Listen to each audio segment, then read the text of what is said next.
ठीक है। Current ratio का फॉर्मूला हो गया current assets upon current liabilities, ideal ratio हो गई 2:1। फिर लिक्विड रेशियो का एक और नाम quick ratio, acid test ratio. और लिक्विड रेशियो कैसे आती है जी, liquid assets upon current liabilities, इसकी आइडियल रेशियो होती है 1:1। ठीक है। अब यहीं से आगे बढ़ने से पहले यहाँ से शुरुआत करते हैं कि इंपॉर्टेंट चीज़ से, हमारी इसकी आइडियल रेशियो हमने बोला जी 2:1 होती है। दैट मीन्स मेरी जो करंट एसेट्स हैं वो ट्वाइस है देन इट्स करंट लाइबिलिटीज़।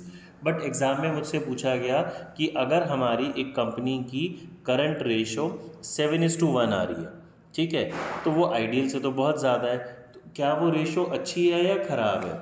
ठीक है, ध्यान से सुनेंगे। एग्ज़ाम में हमें क्वेश्चन आया बच्चों, एक कंपनी की करंट रेशियो 7:1 है, आइडियल हमने क्या पढ़ा 2:1 है, यानी कि इससे ज़्यादा है, तो क्या ये रेशियो 7:1 होना अच्छी बात है, ख़राब बात है, या कोई फ़र्क नहीं पड़ रहा? एग्ज़ाम में ऐसे क्वेश्चन भी आते हैं, या साथ साथ आपके देखो MCQ की प्रैक्टिस हो रही है एक तरीके से, तो जल्दी बताएंगे। हमें ऑप्शन में दिया गया है बेटर है, ख़राब है, इक्वल है, कोई फ़र्क नहीं पड़ रहा, नन ऑफ दी अबव। तो क्या ऑप्शन इसका आंसर होना चाहिए? चैट बॉक्स में बच्चे रिप्लाई करेंगे। हमारे पास ये MCQ आ गया, पहले ही MCQ यहीं से रेज हो गया। Yes, very good, Chetan is right, bad है। अच्छा जी, नाउ द प्रॉब्लम इज़ कि हमें रीज़न समझ में आना चाहिए। वो हमें रीज़न भी कुछ भी दे सकता है, असर्शन रीज़न में दे सकता है, किसी भी टाइप से दे सकता है कि आइडियल रेशियो 2:1 है, ये 7:1 है, तो ये तो ज़्यादा है। तो ज़्यादा होने के बावजूद भी ये रेशो ख़राब क्यों मानी जाएगी करंट रेशो? तो इसके लिए बच्चे हमें ना कॉन्सेप्ट आना चाहिए। क्या कॉन्सेप्ट? कि करंट रेशो के अंदर हमारे पास होता है फॉर्मूला, जो हमने बात पढ़ा, करंट एसेट्स और करंट लाइबिलिटीज़। और करंट एसेट्स के क्या क्या कंपोनेंट हो सकते हैं? करंट एसेट्स में मेरे पास कंपोनेंट होता है बच्चे इन्वेंट्री, कैश, डेटर्स, ठीक है, और भी बहुत सारे होते हैं, बट अभी हम इन तीन की बात कर रहे हैं। तो मेरी करंट रेशो 7:1 कब आएगी? जब मेरे करंट एसेट्स के कंपोनेंट के अंदर इन्वेंट्री ज़्यादा होगा। ठीक है जी, क्या ज़्यादा होगा? इन्वेंट्री ज़्यादा होगा। अगर इन्वेंट्री ज़्यादा है मेरे रेशो के अंदर, तो मीनिंग क्या होगा बच्चे जी मेरे पास, कि जो इन्वेंट्री है, सामान है, वो बहुत ज़्यादा है। सामान बिक तो रहा नहीं है, सामान का मेरे पास स्टोरेज बहुत सारी पड़ी हुई है, सामान स्टोर में पड़ा हुआ है, सेल हो नहीं रहा, तो ये क्या हो गया जी, अननेसेसरी हमारे फंड्स की ब्लॉकेज हो गई ना, तो ये होना अच्छा नहीं है। अगला कैश से समझते हैं कि कैश अगर हमारे पास ज़्यादा पड़ा है, तो कैश आइडियल पड़ा है, वेस्ट हो रहा है कैश, इसकी जगह अगर मैं इस पैसे को बिजनेस में इन्वेस्ट कर दूं, मशीनरी परचेज कर लूँ, रॉ मटेरियल परचेज कर लें, तो वो ज़्यादा हमारे काम आएगा, उससे कुछ आप प्रॉफिट अर्न कर पाओगे, तो अगेन ये बेटर नहीं हुआ। फिर डेटर पे आ जाओ। डेटर का मतलब क्या होता है जी, a person to whom we have sold goods on credit. अगर मैंने डेटर्स को सामान उधार बेचा हुआ है, ठीक है जी, तो अगर डेटर ज़्यादा होंगे तो भी मेरी करंट एसेट्स ज़्यादा आएगी। अब डेटर ज़्यादा होने से क्या है कि मैं सामान उधार बेचता तो जा रहा हूँ बट पैसा रिकवर नहीं हो रहा, तो ज़्यादा डेटर होना भी बिजनेस के लिए हार्मफुल होता है। ठीक है जी, डेटर ज़्यादा होना भी बिजनेस के लिए क्या है, हार्मफुल है। तो दैट मीन्स मेरे डेटर ज़्यादा होने भी फ़ायदा नहीं है। तो करंट रेशो आइडियल 2:1 है। अगर एग्जाम में मुझे पूछा गया कि जी 7:1 अच्छी है, 10:1 अच्छी है, तो वो अच्छी नहीं है, बैड है। दैट मीन्स मेरा पैसा आइडियली कहीं ना कहीं फंसा हुआ है, मैं उसको ढंग से यूटिलाइज नहीं कर रहा, मे बी वो इन्वेंट्री में, कैश में, डेटर्स में। अगर मैं इस पैसे को फिक्स्ड एसेट्स में कन्वर्ट कर लूँ, तो हम उससे ज़्यादा अर्न कर पाएंगे। क्लियर हो गया बच्चों? अब देखो, ये MCQ साथ साथ हमारे हो रहे हैं, बुक से MCQ मैं आपको भी और फिर सेपरेटली कराऊंगा।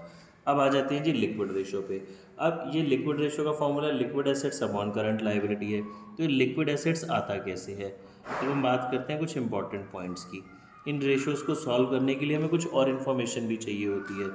तो लिक्विड एसेट्स कैसे आती है बच्चे मेरे पास? अगर हम करंट एसेट्स में से इन्वेंट्री और प्रीपेड को हटा दें, इन्वेंट्री और प्रीपेड एक्सपेंसेस को हटा दें, तो जो मेरे पास एसेट्स बचती हैं वो कौन सी एसेट्स आती हैं बच्चे? लिक्विड एसेट्स आती हैं। ठीक है जी, करंट एसेट्स में से अगर मैं इन्वेंट्री और प्रीपेड करंट एसेट्स होती हैं, अगर इन दो को हटा देता हूं तो जो एसेट्स बची वो लिक्विड एसेट्स हो गई। नेक्स्ट MCQ हमारे पास यहाँ से आ गया बच्चे, ध्यान से सुनेंगे और आंसर करेंगे चैट बॉक्स में। क्या सारी लिक्विड एसेट्स करंट होती हैं? क्या सारी लिक्विड एसेट्स करंट एसेट्स होती हैं? जल्दी से बताएंगे। होती है बच्चे। लिक्विड, जो लिक्विड है वो करंट तो है ही ना ऑलरेडी। जो लिक्विड हैं वो करंट एसेट्स में से तो निकाली है हमने।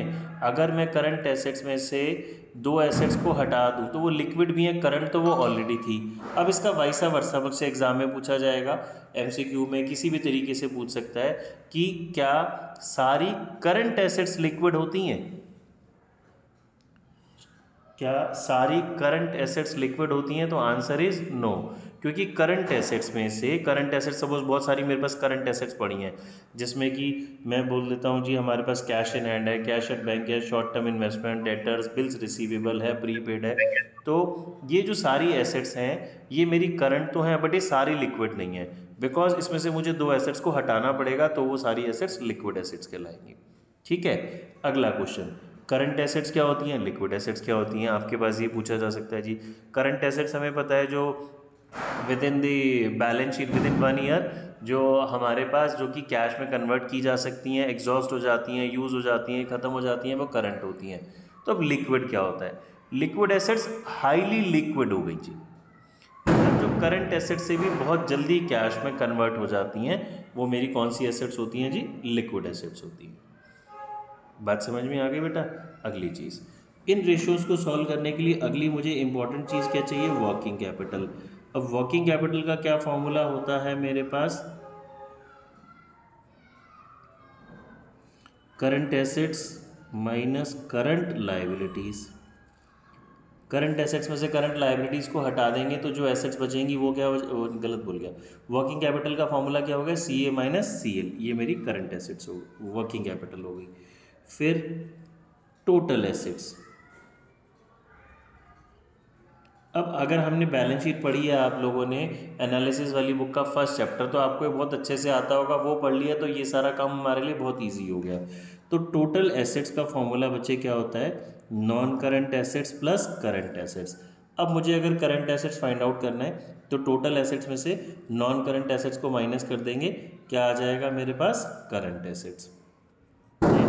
Total liabilities. टोटल लाइबिलिटीज़ बच्चे दो तरह की होती हैं मेरे पास, non current liabilities plus current liability. Current liability कैसे आएगी? टोटल लाइबिलिटी में से नॉन करंट लाइबिलिटी को क्या कर देंगे? माइनस। फिर एक और नाम, टोटल लाइबिलिटी को टोटल डेट भी बोला जाता है। आप जब बुक के क्वेश्चंस करेंगे तो वहाँ पे आपको लाइबिलिटी वर्ड यूज़ नहीं होता 12th क्लास में, ज़्यादातर वर्ड रेशियो चैप्टर में आपके लिए वो वर्ड यूज़ किया जाएगा डेट। तो टोटल डेट का मतलब होता है टोटल लाइबिलिटी, और टोटल लाइबिलिटी दो तरह की हो सकती है जी, debt plus C L. Debt plus C L, DEBT।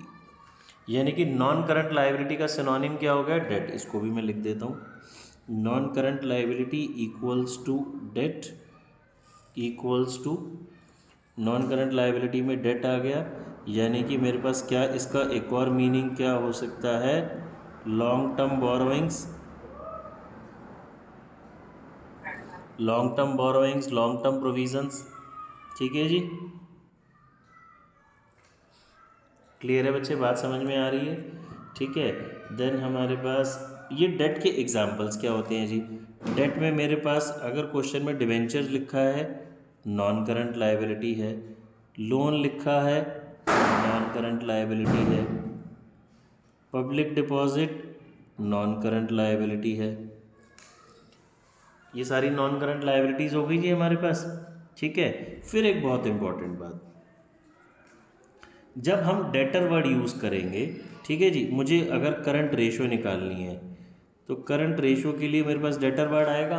अब एग्ज़ाम में सपोज डेटर 10,000 गिवन है और provision for doubtful debts given है 1,000, डेटर की नेट फिगर हो गई 9,000। तो जब मैं करंट रेशो निकालूंगा तो मुझे डेटर की कौन सी फिगर चाहिए?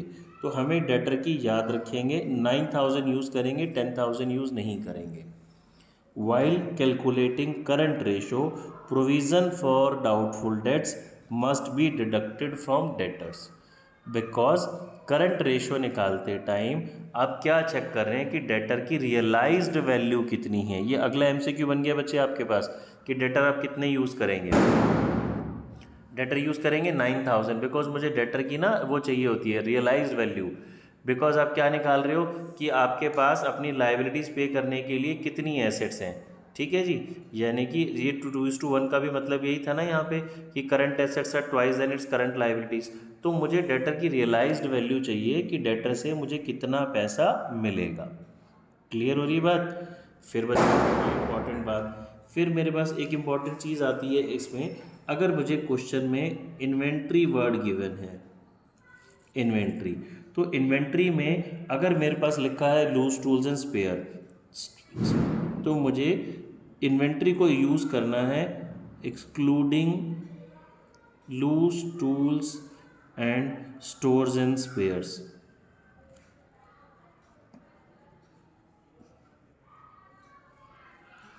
इन्वेंट्री वर्ड यूज़ करना है excluding loose tools and stores and spares. ठीक है बच्चे, ये बातें आप ध्यान रखेंगे तो आप करंट रेशोज़ की सारी जो है करंट रेशो और लिक्विड रेशोज़ को सॉल्व कर पाएंगे। आगे आते हैं, इससे रिलेटेड सारे एमसीक्यूज भी हो पाएंगे। अब हम आगे आते हैं जी अगली रेशो पे। अगली रेशो आती है बच्चे मेरे पास सॉल्वेंसी रेशो। हाँ जी, यस अंशिका बोलो।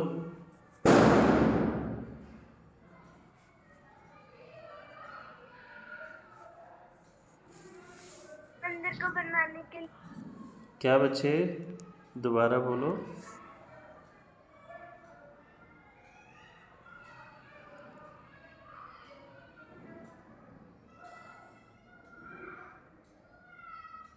एक बार यही पेज बच्चे मैं भेज दूंगा, ये वाला पेज आपको, या तो मैं भी वो व्हाट्सएप वाले ग्रुप में इसकी पीडीएफ और टेलीग्राम वाले में भेज दूंगा। सारे नोट्स आपने नोट करना है कर लो, नहीं मैं भेज भी दूंगा। ठीक है, चलिए आगे आते हैं। आप अभी नोट कर सकते हैं, करते रहिए, मेरे को टाइम लगेगा, मैं भी क्लास के बाद भेज दूँगा। अब सॉल्वेंसी रेशो में बच्चे पहली रेशो आती है मेरे पास debt equity ratio. Solvency ratios का मीनिंग क्या होता है, जब हमने शॉर्ट टर्म सॉल्वेंसी की बात की थी तो हमने देखा वो बिज़नेस की शॉर्ट टर्म सॉल्वेंसी बताती हैं कि बिज़नेस शॉर्ट टर्म में कितना सॉल्वेंट है, कि शॉर्ट टर्म में हम अपनी लाइबिलिटीज़ को पे कर पाने में कैपेबल है या नहीं है। ठीक है, तो इन रेशोज़ के अंदर पहली रेशो आती है बच्चे मेरे पास डेट इक्विटी रेशो। और इनकी अच्छी बात यह है जो इनका नाम है वही फॉर्मूला है, तो मेरा काम बहुत ईजिली सॉल्व हो जाता है।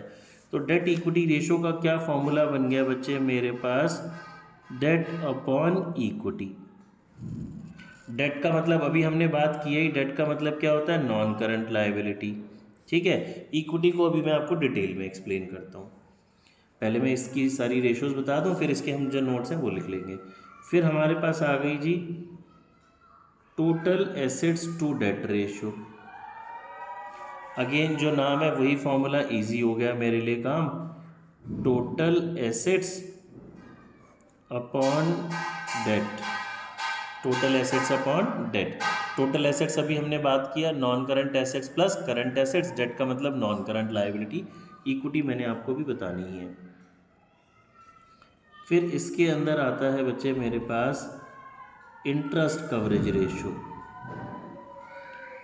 इंटरेस्ट कवरेज रेशो का मतलब मैं जो अगर मैंने पैसे लोन लिए हैं, मैं बोरोइंग्स की हुई हैं, तो मैं जितना इंटरेस्ट पे करना है उसका कितना टाइम्स अर्न कर रहा हूँ। तो इसका फॉर्मूला होता है EBITD, earning before interest and tax upon total interest. Earning before interest and tax upon total interest. ये EBITD क्या होता है अभी मैं बताऊँगा। देन प्रोप्राइटरी रेशो,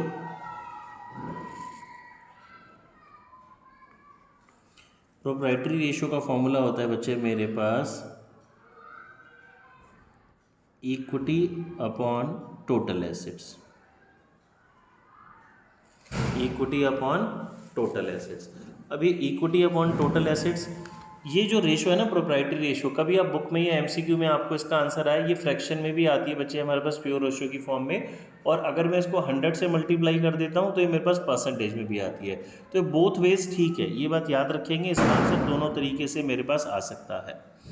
ठीक है जी। नेक्स्ट रेशो बच्चे मेरे पास आती है debt to capital employed. Debt to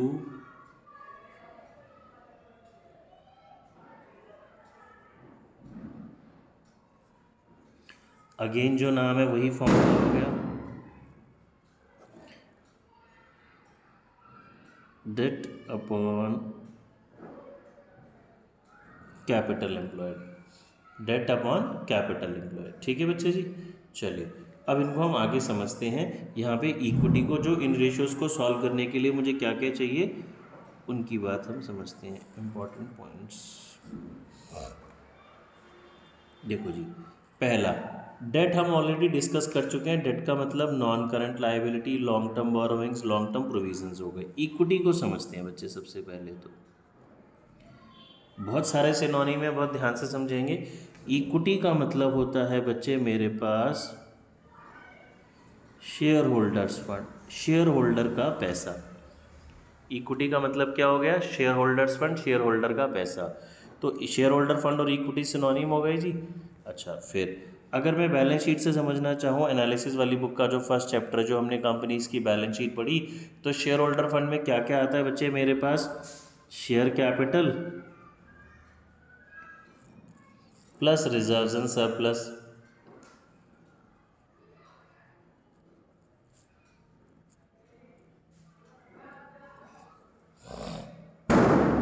ठीक है जी। तो शेयर होल्डर फंड का एक और नाम क्या हो गया? Share capital plus reserve and surplus. मतलब मुझे इक्विटी निकालनी है तो ऐसे भी आ सकती है, ऐसे भी आ सकती है। फिर एक और तरीके से समझते हैं। अच्छा, मैंने बढ़िया शेयर कैपिटल लिखा है। तो जो शेयर होल्डर होते हैं वो बच्चे दो तरह के होते हैं, इक्विटी भी होती हैं, प्रेफरेंस भी होते हैं। तो इसको मैं और डिटेल में लिख सकता हूँ। तो इसका मतलब मेरे पास क्या हो गया जी? Equity share capital plus preference share capital plus reserves and surplus. अब रिजर्व एंड सरप्लस में मैं बोलूँ तो जी सारे प्रॉफिट्स आ गए, like securities premium, general reserve, reserve fund, capital reserve etcetera.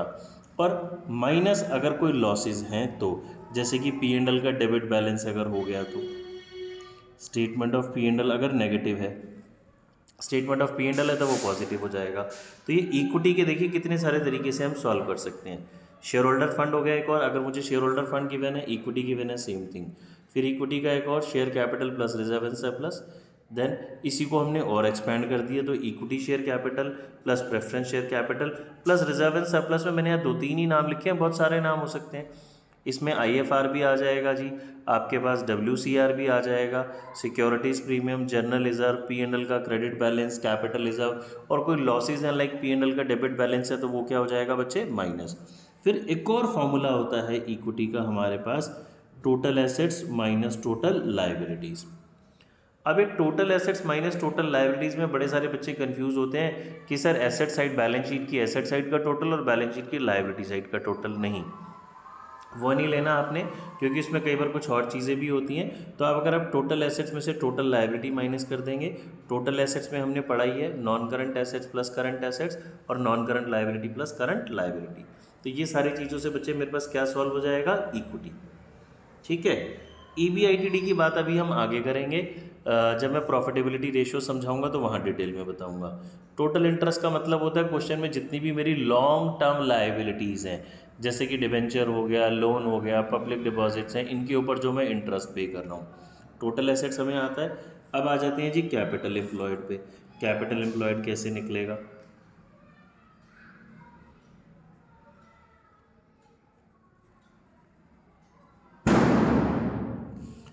Capital employed बच्चे मेरे पास आता है, दो फॉर्मूले होते हैं इसके, डेट प्लस इक्विटी। देखो, डेट मतलब हमने समझ लिया, इक्विटी मतलब हमने समझ लिया। ठीक है। बेसिकली कैपिटल एम्प्लॉयड का मतलब होता है बिजनेस में टोटल कितना पैसा लगा हुआ है। अब जो बिजनेस में पैसा लगा होता है वो दो लोगों का लगा होता है जी, अपना और बाहर वाले का। अपना यानी कि ओनर का पैसा इक्विटी, बाहर वाले का यानी कि डेट। ठीक है जी। तो मेरे पास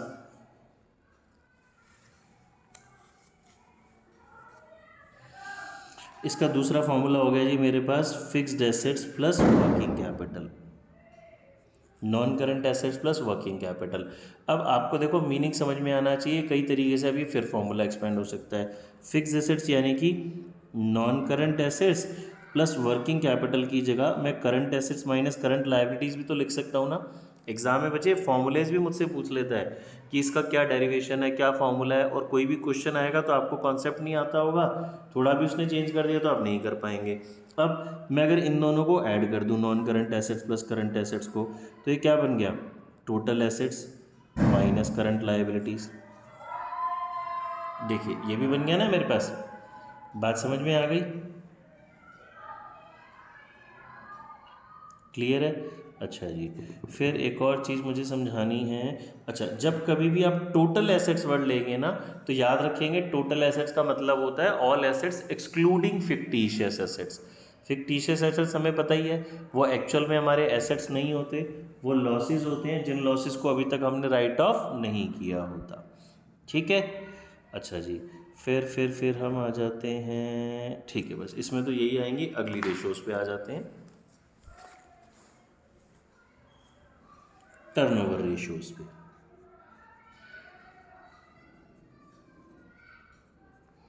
बच्चों टर्नओवर रेशियोज को एक्टिविटी रेशियोज भी बोला जाता है।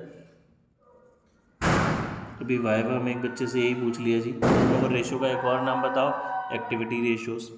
ठीक है। अच्छा, जो हमारी टर्नओवर या एक्टिविटी रेशियोज होती हैं, इनका जो आंसर आता है बच्चे टाइम्स में आता है।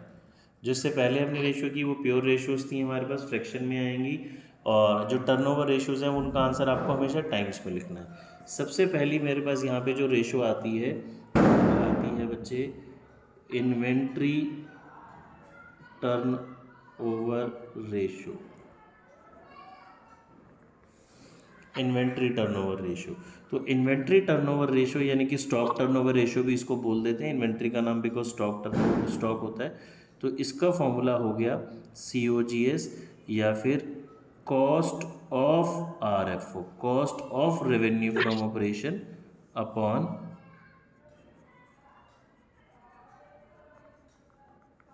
Average inventory. ठीक है जी। अब इसको समझते हैं, पहले इसके नोट्स हम साथ साथ लिखेंगे इस रेशियो को आगे बढ़ने से पहले। तो कॉस्ट ऑफ RFO क्या होगा जी, कॉस्ट ऑफ RFO को हम पॉपुलरली COGS के नाम से जानते हैं। ठीक है। तो COGS का फॉर्मूला वही है बच्चे जो हमने 11th में भी पढ़ा था, RFO minus gross profit, RFO minus gross profit. अब अगली इंपॉर्टेंट बात, ये RFO हमें अच्छे अच्छे से पता होना चाहिए। पहले मैं चलो COGS के एक और फॉर्मूला बताता हूँ। तो दूसरा मेरे पास COGS का फॉर्मूला क्या बन गया, opening inventory plus purchases plus direct expense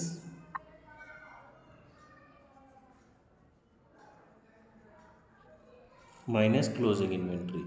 opening inventory plus purchases plus direct expense minus closing inventory. ठीक है बच्चे। अब ये RFO पे आओ, अगर किसी बच्चे को नहीं आता तो उसको ये चीज़ें छोटी छोटी समझना बहुत ज़रूरी है। RFO का मतलब होता है बच्चे नेट सेल्स। नेट सेल्स मतलब अगर मुझे क्वेश्चन में वर्ड RFO की जगह सेल्स गिवन है, ध्यान से समझेंगे, वर्ड गिवन है सेल्स, और सेल्स रिटर्न भी गिवन है, तो सेल्स में से सेल्स रिटर्न माइनस होके RFO आएगा।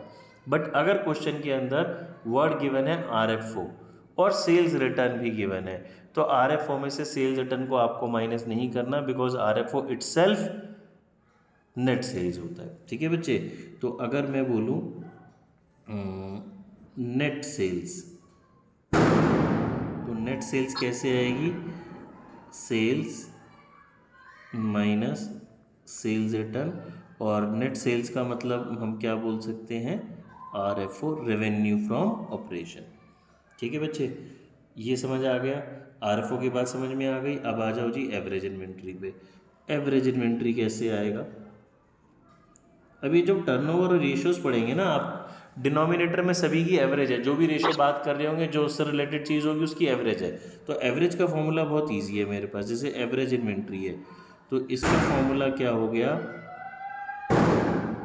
ओपनिंग इन्वेंट्री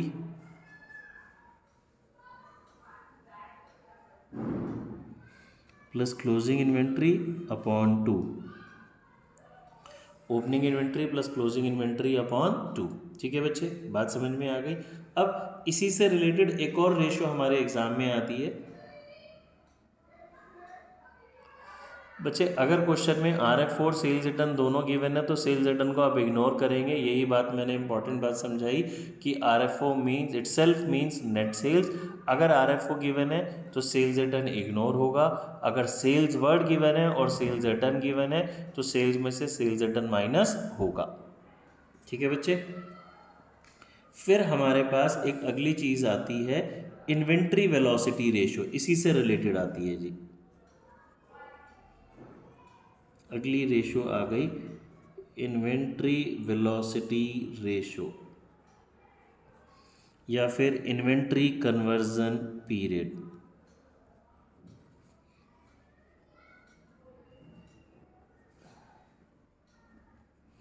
मतलब इन्वेंट्री कितने टाइम में हमारा कन्वर्ट हो रहा है।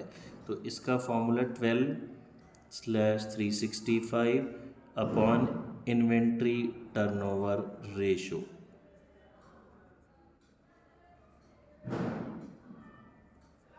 ठीक है जी। ये लिखूंगा तो मंथ्स में हो गया, ये लिखूंगा तो डेज में हो गया। नॉर्मली आप किसी में भी कर सकते हैं, मतलब क्वेश्चन ऐसा कुछ स्पेसिफाई नहीं बोलता, बट नॉर्मली हम इसी में करते हैं क्योंकि ये जो इन्वेंट्री टर्नओवर रेशो होता है ये हमारा 4 आएगा, 8 आएगा। मतलब ये कोई भी ऐसी फिगर आएगी जो हमारे मंथ से 12 से फुल्ली डिविजिबल होगा। तो मैं जब आंसर लिखूंगा तो इसका नंबर ऑफ मंथ्स में लिख दूंगा। सपोज इन्वेंट्री टर्नओवर रेशो 3 लिखा है तो 12/3 मेरा आंसर डायरेक्टली क्या आ जाएगा, 4 मंथ्स। बात समझ में आ गई। अगली रेशो पे आते हैं, trade receivable turnover ratio.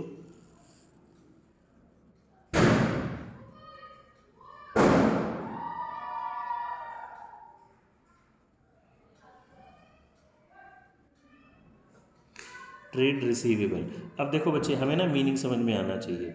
Trade turnover ratios में काम इजी है। ट्रेड रिसीवेबल अगर मुझे पता है तो इसका फॉर्मूला मेरे को इजीली बन जाएगा। अब ट्रेड रिसीवेबल कौन होते हैं, जिसको हम सामान उधार बेचते हैं, बेसिकली डेटर और बिल्स रिसीवेबल, सॉरी। तो मेरे पास इसका फॉर्मूला क्या बन जाएगा, credit RFO, credit RFO upon average trade receivable. ठीक है। अब क्रेडिट RFO को हम ये भी तो बोल सकते हैं ना, net credit sales. Credit RFO को आप नेट क्रेडिट सेल्स भी तो बोल सकते हो, net credit sales upon average trade receivable. Clear है बच्चे। क्रेडिट RFO कैसे आएगा, देखो जी अभी हम इसकी बात कर लेते हैं। अगर मेरे को नेट क्रेडिट RFO निकालना है, क्रेडिट RFO निकालना है, तो RFO दो ही तरह का होगा। मतलब RFO मतलब सेल्स हो गया, नेट सेल्स, कैश और क्रेडिट। तो मैं RFO में से कैश RFO माइनस कर दूं। ठीक है जी। यानी कि अगर मैं सेल्स में से कैश सेल्स को क्या कर दूंगा, माइनस कर दूंगा, तो मेरा क्रेडिट RFO आ जाएगा। एवरेज ट्रेड रिसीवेबल कैसे आएगा, एवरेज ट्रेड रिसीवेबल का फॉर्मूला हो गया मेरे पास opening trade receivable plus closing trade receivable upon 2। Average trade receivable plus closing trade receivable upon 2। Clear है बच्चे।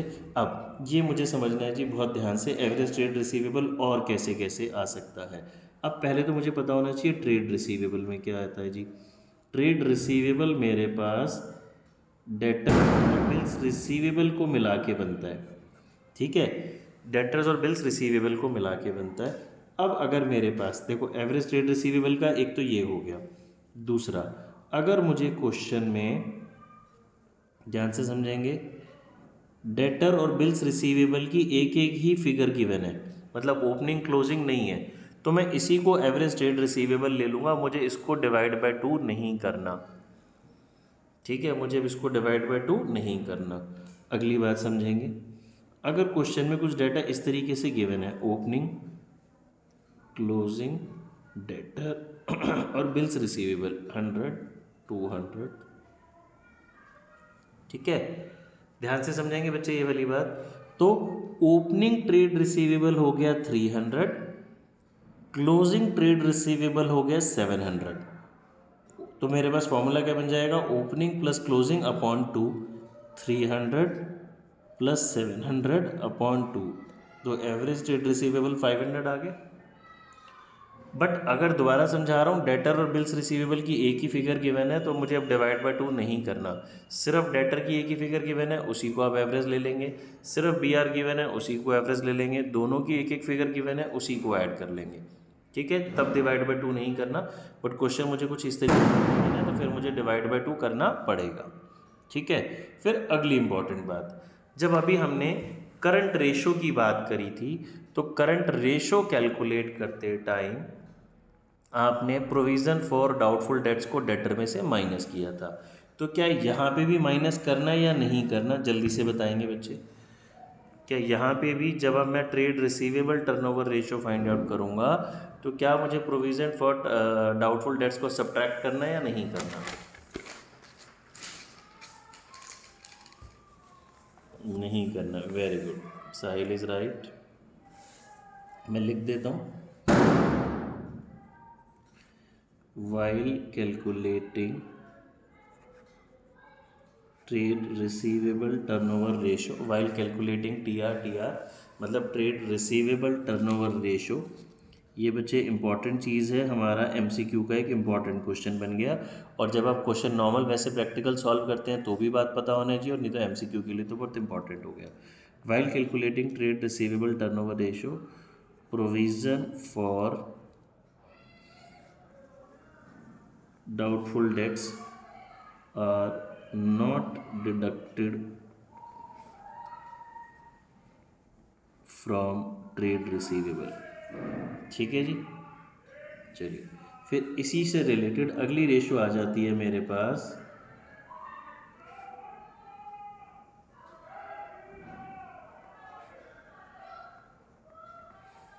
Average collection period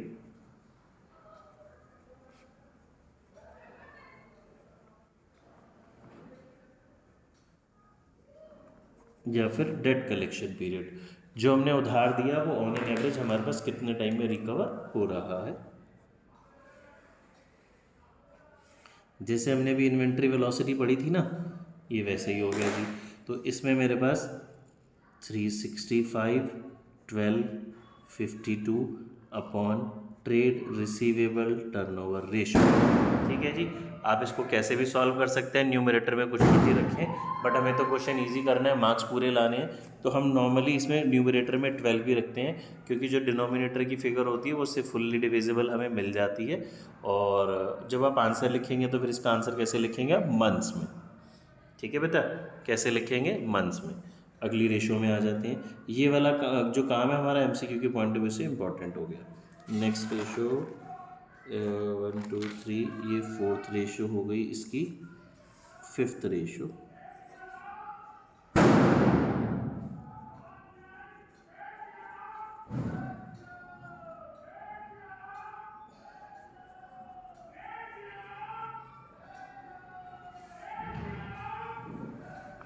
trade payable turnover ratio. ठीक है जी, अगेन अगर आपको वही कॉन्सेप्ट आता है तो ट्रेड पेएबल, जिसको हमें पैसे देने हैं, net credit purchases,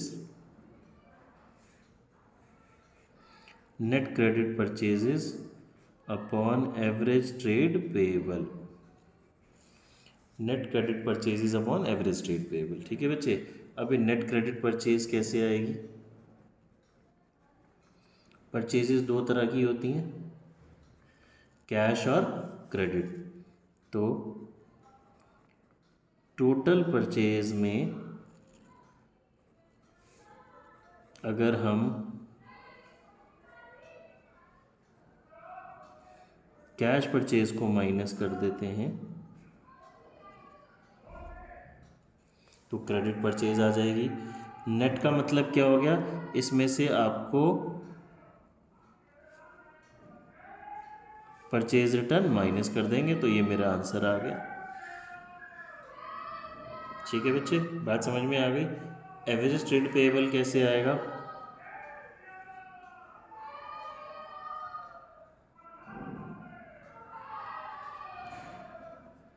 opening trade payable plus closing trade payable upon 2। ठीक है जी। फिर वही बात, अगर मुझे क्वेश्चन में क्रेडिटर और बिल्स पेएबल की एक एक ही फिगर गिवन है तो फिर मुझे डिवाइड बाय 2 करने की ज़रूरत नहीं है। ठीक है। ट्रेड पेएबल किन दो चीज़ों को मिला के बनता है? क्रेडिटर्स और बिल्स पेएबल को।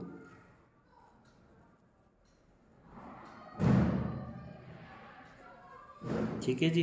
और अगर इन दोनों की ओपनिंग क्लोजिंग फिगर गिवन है, जैसे कि opening closing creditor bills payable 100 200 300 400, तो ये बच्चे मेरा ओपनिंग हो गया, ये मेरा पूरा क्लोजिंग हो गया। तो 300 plus 700 upon 2, again average trade payable कितना हो जाएगा? 500। ठीक है बच्चे। चलिए फिर आ जाते हैं हम हमारे पास इसमें अगली रेशो में।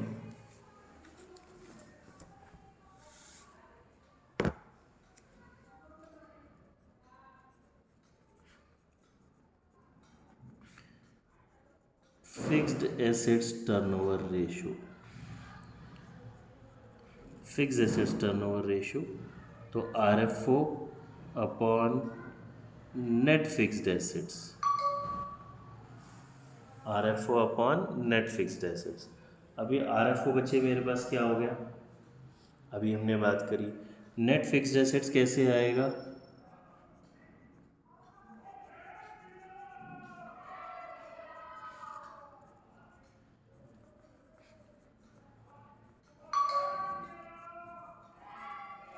फिक्स्ड एसेट्स में से डेप्रिसिएशन माइनस कर देंगे तो नेट फिक्स्ड एसेट्स आ जाएगा।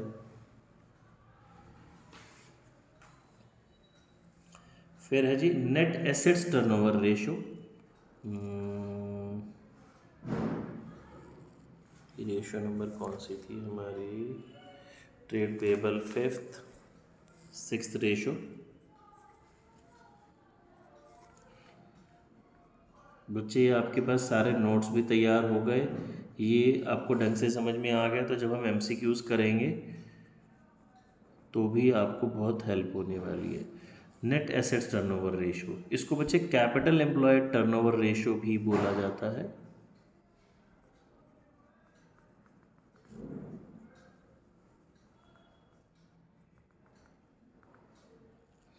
कैपिटल एम्प्लॉयड टर्नओवर रेशो, तो मेरे पास फॉर्मूला क्या बन गया जी? RFO अपॉन नेट एसेट्स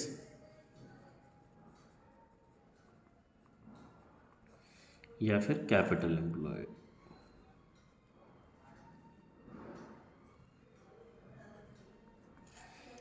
ठीक है। फिर टर्नओवर रेशोज के अंदर लास्ट रेशो मेरे पास आती है वर्किंग कैपिटल टर्नओवर रेशो।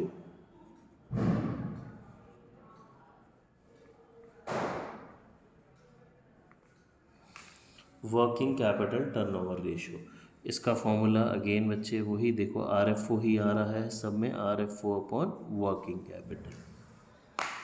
ठीक है, इतनी बात बच्चे क्लियर हुई सभी को?